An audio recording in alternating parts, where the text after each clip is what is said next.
One Sabbath, Jesus was going through the cornfields, and his disciples began to pick some ears of corn, rub them in their hands, and eat the grain. Some of the Pharisees asked, "Why are you doing what is unlawful on the Sabbath?" Jesus answered them, "Have you never read what David did when he and his companions were hungry? He entered the house of God, and taking the consecrated bread, he ate what is lawful only for priests to eat, and he also gave some to his companions. Then Jesus said to them, 'The Son of Man is Lord of the Sabbath.'" On another Sabbath, he went into the synagogue and was teaching, and a man was there whose right hand was shriveled. The Pharisees and the teachers of the law were looking for a reason to accuse Jesus, so they watched him closely to see if he would heal on the Sabbath. But Jesus knew what they were thinking and said to the man with the shriveled hand, "Get up and stand in front of everyone." So he got up and stood there.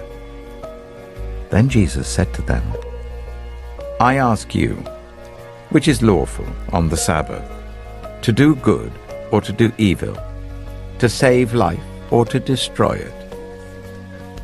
He looked around at them all and then said to the man, "Stretch out your hand." He did so, and his hand was completely restored. But the Pharisees and the teachers of the law were furious and began to discuss with one another what they might do to Jesus. One of those days, Jesus went out to a mountainside to pray and spent the night praying to God.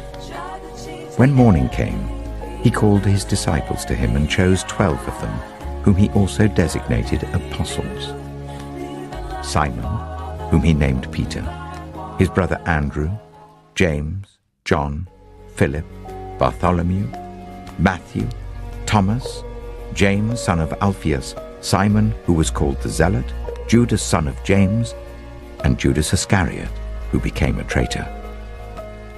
He went down with them and stood on a level place.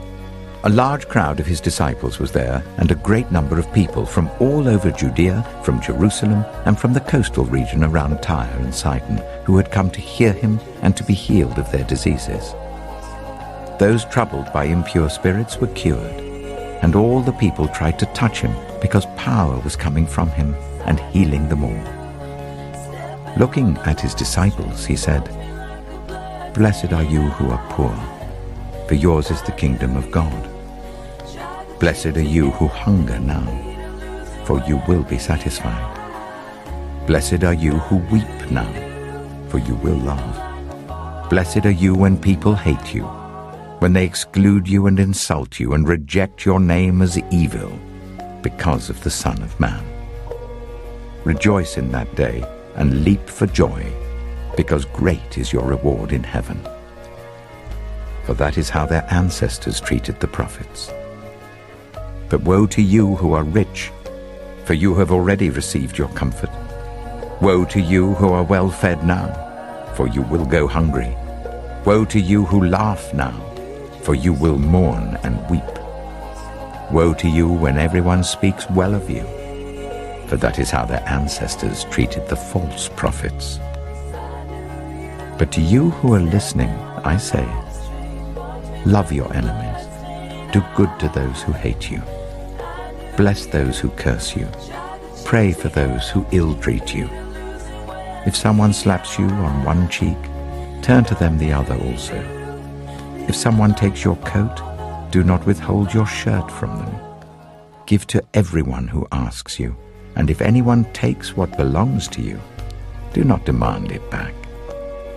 Do to others as you would have them do to you. If you love those who love you, what credit is that to you? Even sinners love those who love them. And if you do good to those who are good to you, what credit is that to you? Even sinners do that. And if you lend to those from whom you expect repayment, what credit is that to you? Even sinners lend to sinners expecting to be repaid in full. But love your enemies. Do good to them and lend to them without expecting to get anything back. Then your reward will be great, and you will be children of the Most High, because he is kind to the ungrateful and wicked. Be merciful, just as your Father is merciful. Do not judge, and you will not be judged. Do not condemn, and you will not be condemned. Forgive, and you will be forgiven. Give, and it will be given to you. A good measure, pressed down, shaken together, and running over, will be poured into your lap. For with the measure you use, it will be measured to you. He also told them this parable. Can the blind lead the blind? Will they not both fall into a pit? The student is not above the teacher, but everyone who is fully trained will be like their teacher. Why do you look at the speck of sawdust in your brother's eye and pay no attention to the plank in your own eye? How can you say to your brother, "Brother, let me take the speck out of your eye," when you yourself fail to see the plank in your own eye? You hypocrite! First take the plank out of your eye, and then you will see clearly to remove the speck from your brother's eye. No good tree bears bad fruit, nor does a bad tree bear good fruit. Each tree is recognized by its own fruit.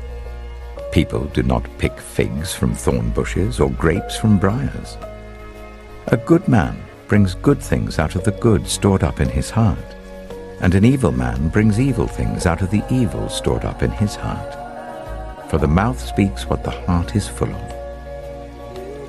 Why do you call me Lord, Lord, and do not do what I say?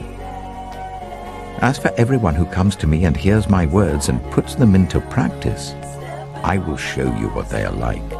They are like a man building a house who dug down deep and laid the foundation on rock. When a flood came, the torrent struck that house, but could not shake it, because it was well built. But the one who hears my words and does not put them into practice is like a man who built a house on the ground without a foundation. The moment the torrent struck that house, it collapsed, and its destruction was complete.